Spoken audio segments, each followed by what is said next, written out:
পকোড়া করার জন্য আমি কিছু চিকেন এইভাবে টুকরো টুকরো করে কেটে নিয়েছি। এখন এই চিকেনের মধ্যে দিয়ে দেব রসুন বাটা, কাঁচা লঙ্কা বাটা, আদা বাটা, পেঁয়াজ বাটা, পরিমাণ মতো হলুদ গুঁড়ো দিয়ে দেবো, পরিমাণ মতো লবণ দিয়ে দেবো, একটু গরম মশলার গুঁড়ো দিয়ে দেবো। তার মনে করলে একটু ধনে জিরের গুঁড়োও দিতে পারো। অল্প করে একটু শুকনো লঙ্কার গুঁড়ো দিয়ে দেবো, ঝাল লঙ্কার পরিবর্তে একটু গোলমরিচের গুঁড়োও দেওয়া যেত, আর একটু টক দইও দেওয়া যায়। আমি পাতিলেবুর রস দিয়ে দেবো।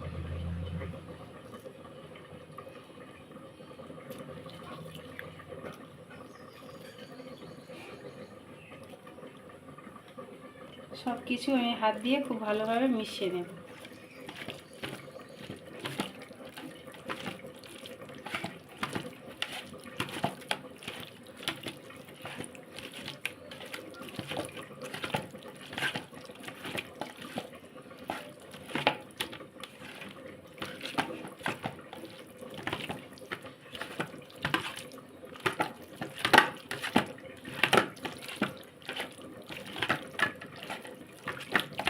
এবার চিকেনটা এভাবে ম্যারিনেট করে আমি 1 ঘন্টা মতো রেখে দেব।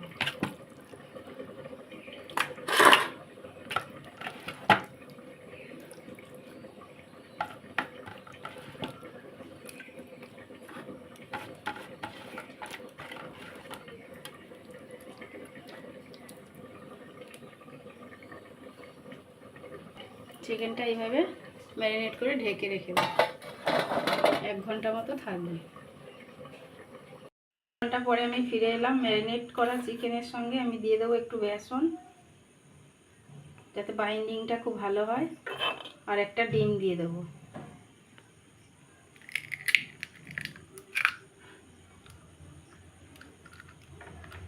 এগুলোকে আবার খুব ভালো করে হাত দিয়ে মেখে নেব।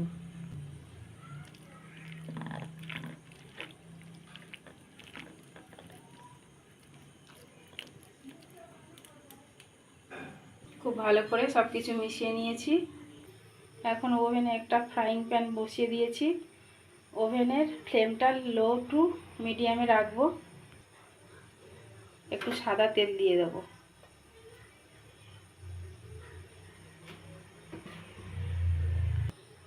ফ্রাইং প্যানের তেলটা গরম হয়ে গেছে। এখন আমি পকোড়াগুলো ভেজে নেব। ওভেনের ফ্লেমটা এই সময় মিডিয়ামে রেখে দেব।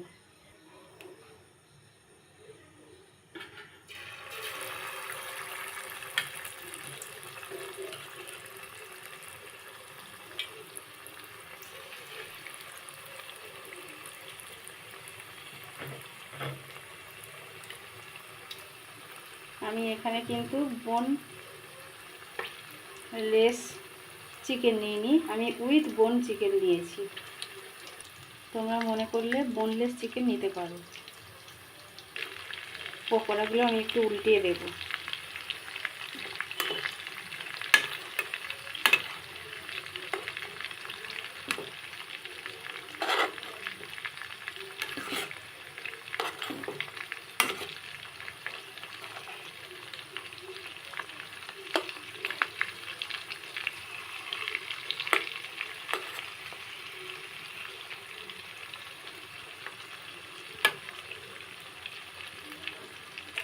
পকোড়াগুলো খুব সুন্দর লাল লাল করে ভাজা হয়ে গেছে। এখন তুলে নেব।